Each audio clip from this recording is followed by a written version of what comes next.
Doble cadena de mando. Estados Unidos está aliado con el cártel de los soles. Soberanía en suspenso. Venezuela, el nuevo protectorado del Caribe.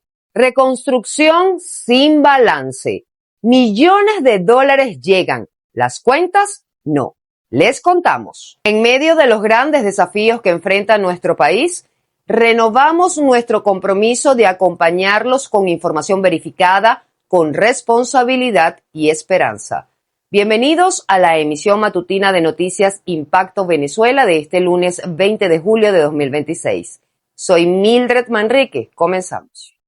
Estados Unidos mantiene la misma postura. El Cártel de los Soles sigue siendo una organización terrorista, pero en la práctica, la transición venezolana depende de una estructura de poder donde varios de esos nombres siguen tomando decisiones.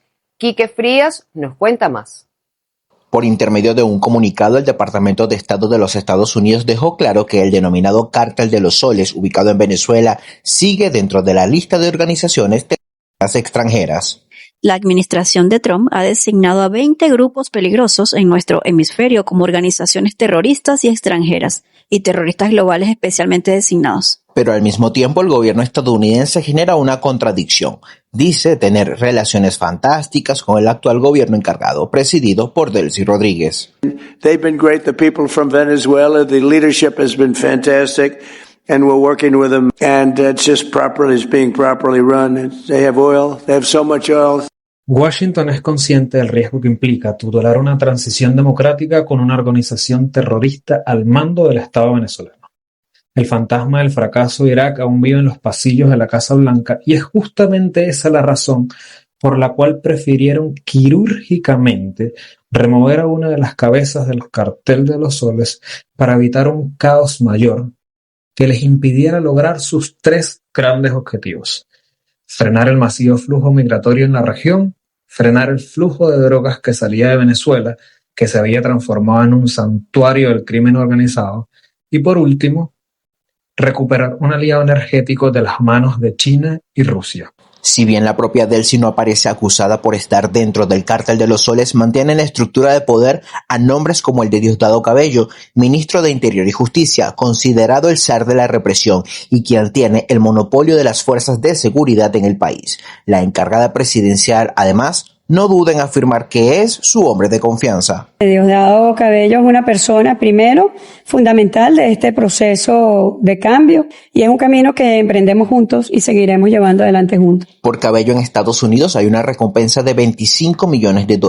A pesar de esto, funcionarios estadounidenses han sostenido reuniones con él, más frecuentes por la tragedia derivada de los terremotos del pasado 24 de junio.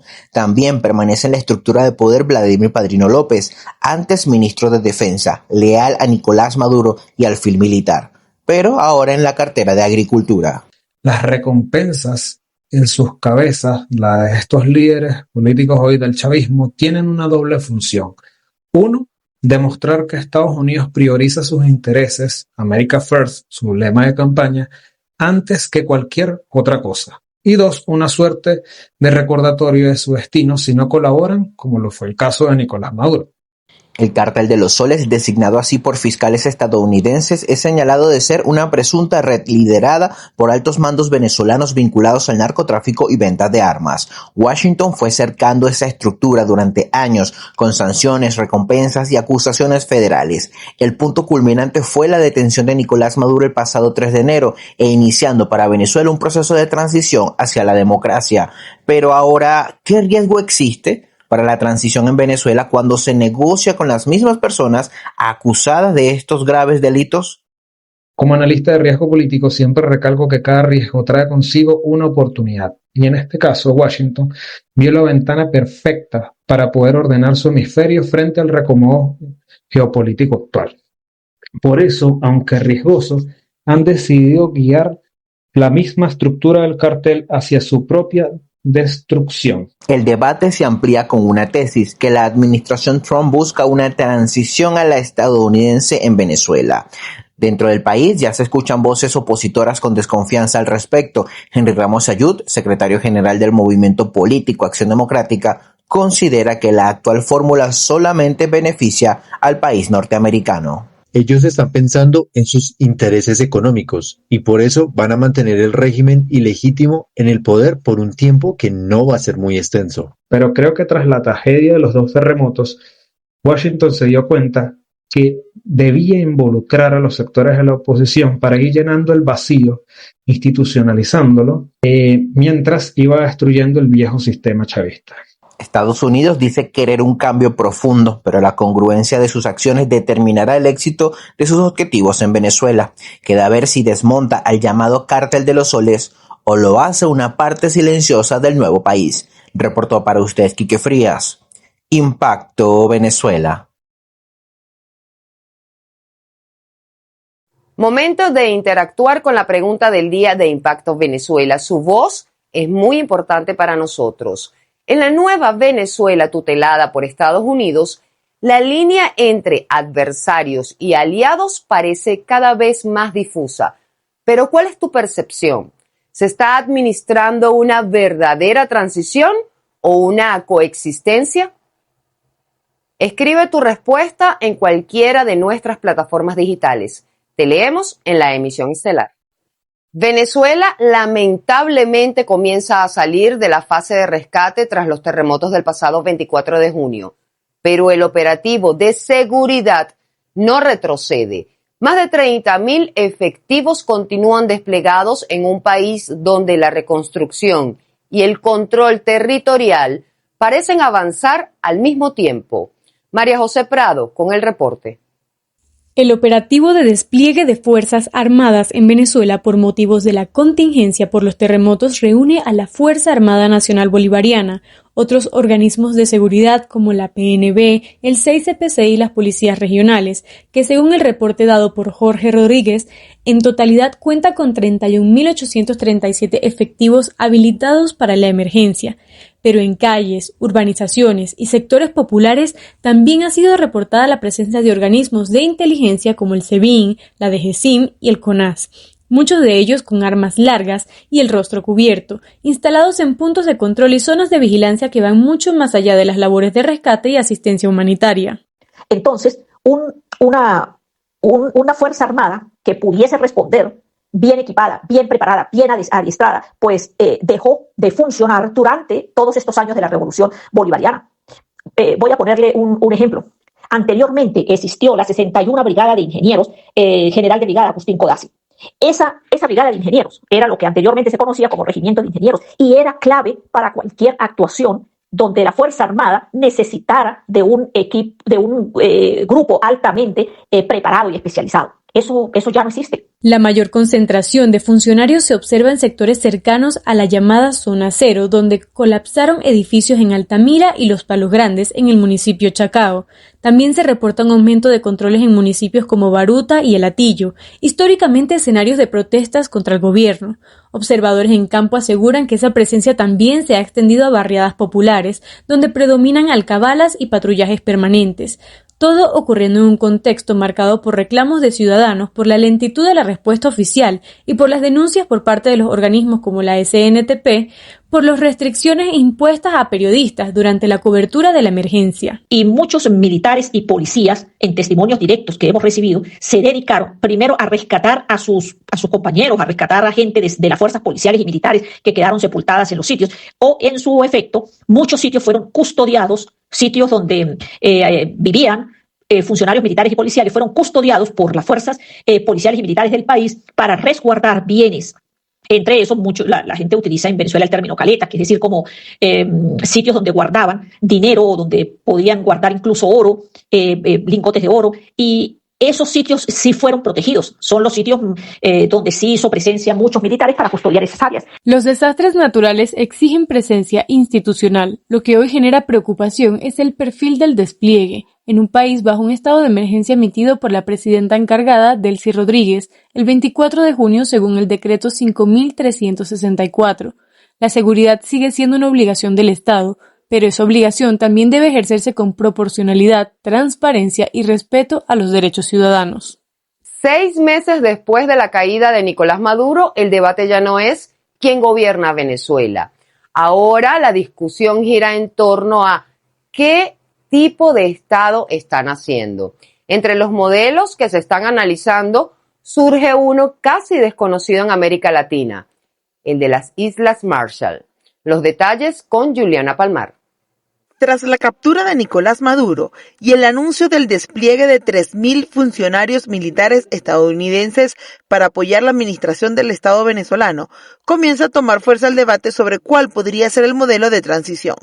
Más allá de un cambio de gobierno, la discusión apunta a la estructura política y de seguridad que podría adoptar el país en los próximos meses. El modelo de las Islas Marshall y lo que ha sido su relacionamiento con Estados Unidos, al irnos a un contexto histórico muy corto, esto no hablamos después de la Segunda Guerra Mundial, cuando Estados Unidos administró las Islas Marshall como parte del territorio en lo que llamaríamos un fideicomiso de las islas del Pacífico bajo el modelo de Naciones Unidas. En este sentido, se convirtieron en un Estado soberano en libre asociación con la potencia del norte, y hoy en día tienen presidente, tienen Congreso, tienen Constitución, son un Estado soberano, pero Estados Unidos sigue teniendo un par de responsabilidades interesantes. La primera es el tema de la defensa y la seguridad, y lo segundo es que proporciona un importante apoyo financiero y técnico. Uno de los referentes que surge en el análisis internacional es el de las Islas Marshall, una república soberana que mantiene acuerdos de libre asociación con Estados Unidos.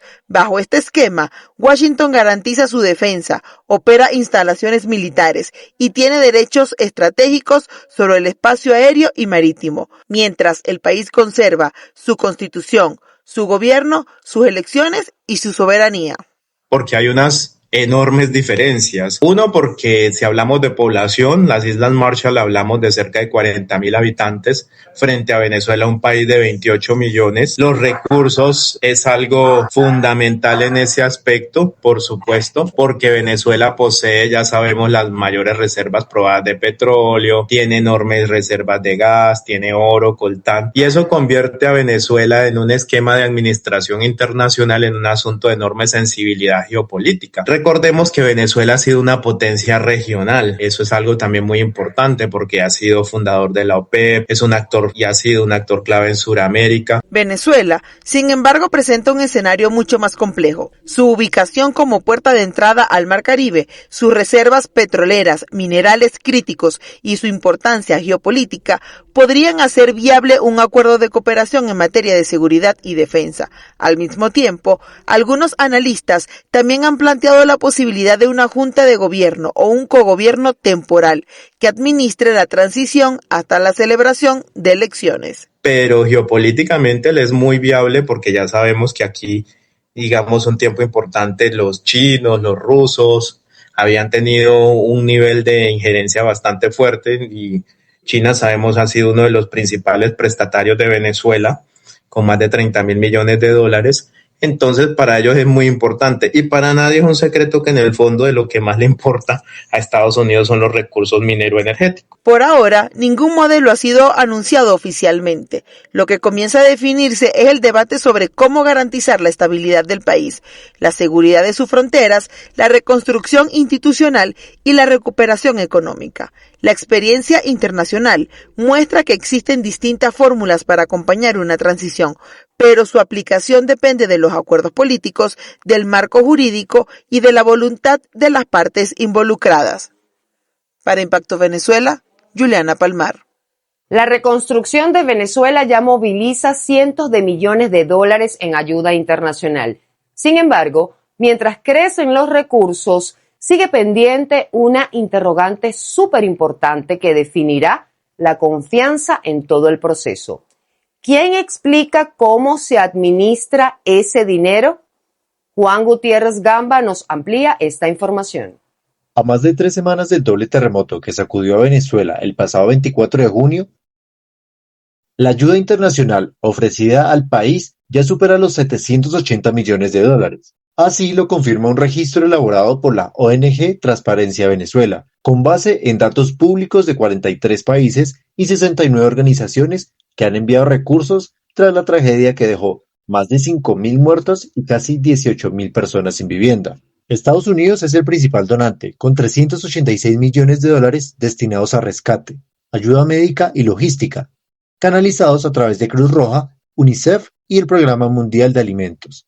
Por su parte, el Banco de Desarrollo de América Latina y el Caribe contrató el acompañamiento de firmas líderes de reconocimiento internacional en materia de control, auditoría y supervisión independiente para garantizar una gestión transparente. Es terriblemente peligroso que el Estado maneje esa situación de esa forma, sobre todo por su oscurantismo, su opacidad y la vocación de corrupción extrema que ha mostrado en los últimos 20, 25 años, que hace que casi todos los venezolanos piensen que el dinero que ellos puedan recibir se va a malgastar. Experiencias recientes en países como Haití, Nepal y Turquía muestran que la cantidad de dinero disponible es importante, pero también lo son la transparencia, la coordinación institucional y la supervisión de los recursos para que la ayuda llegue efectivamente a las comunidades afectadas. Básicamente hay dos tipos de países en ese caso. El primero es el país extremadamente corrupto, donde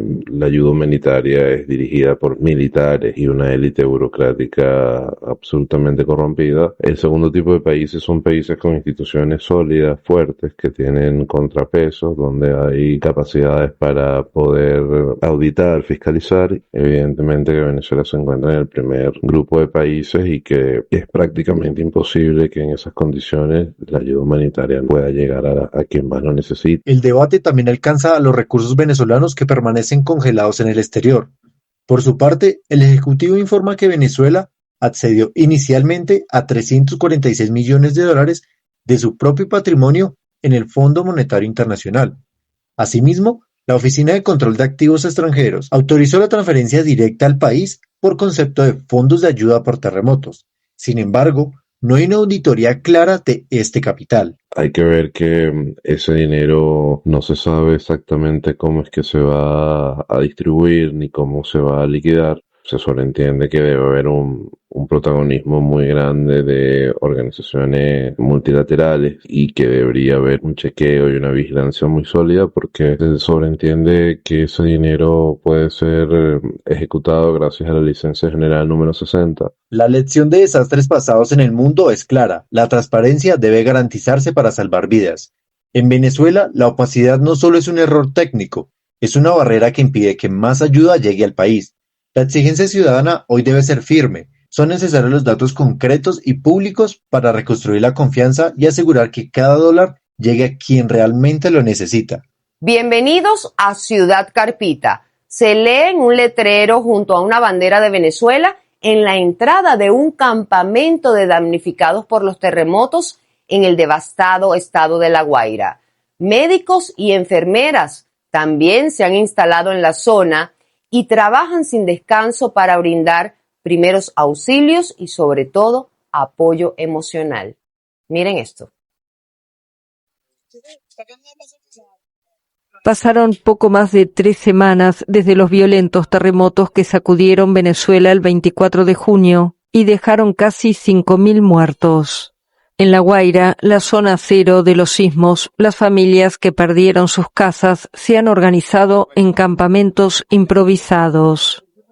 La cocina la aportó un vecino, la lavadora la aportó un vecino y aquí nos ayudamos mutuamente en el aseo, en la organización, en la limpieza y así vamos poco a poco. Sí. Nos estamos turnando y bueno, a pie de lucha, como es el venezolano. Muchos vivían en este complejo residencial que fue arrasado por los terremotos. Mientras esperan ayuda para reconstruir, gran parte de los vecinos se mudaron a la playa de enfrente, donde montaron un campamento que bautizaron Ciudad Carpita. Tengo 4 hijos, mi esposa. Los tengo ellos 2 que son de la tercera edad, aparte de arriba en el 4º piso. Ellos lastimosamente no tienen familia, nosotros estamos ayudándolos a ellos. Y bueno, con ganas de salir adelante. Las autoridades envían a diario un camión cisterna para que llenen de agua sus tanques portátiles de manera gratuita. Los aparatos eléctricos funcionan gracias a un cable conectado a un poste del alumbrado público, aunque muchas veces el suministro de energía falla. Y un poste directo de la calle. Y nos puso a todos los vecinos de aquí de esta área. Y alquilamos la lavadora. En $5. Hasta las 5 de la tarde tenemos permiso de tenerla acá. En La Guaira, al menos 185 edificaciones se desplomaron y cerca de 900 quedaron afectadas. Según cifras oficiales, casi 21.000 personas afectadas están viviendo en campamentos aquí y en Caracas. En medio de la tragedia, médicos, enfermeras y voluntarios civiles de todo el país han instalado un campamento en la zona. El hospital de campaña, montado con recursos propios y donaciones, trabaja sin descanso para brindar primeros auxilios, atención médica y apoyo emocional. Sí, bueno, de hecho las primeras horas fueron cruciales, pero a medida que va pasando los días también se matizan las situaciones, o sea, se vuelven prolongadas. Hay situaciones de extracción dentro de 6, 15 pisos abajo y bueno, se pone un poco engorrosa y tratamos de trabajar con lo que tenemos porque la realidad acá es supremamente y muy distante a lo que se puede notar en televisión y en las redes sociales. Ver todo este sitio convertido en ruinas, para nosotros ha sido un impacto emocional, más que todo emocional. Pero tenemos que llenarnos de fuerza. No podemos caer nosotros, porque si nosotros caemos, ¿cómo levantamos a otros? Mientras rescatistas y voluntarios siguen cavando sin pausa entre toneladas de concreto, intentando recuperar los cuerpos de las personas todavía desaparecidas bajo los escombros. Nuestra solidaridad está con cada familia venezolana que hoy continúa levantándose con valentía. Amigos, gracias por acompañarnos. Manténganse conectados a todas nuestras plataformas digitales para más información.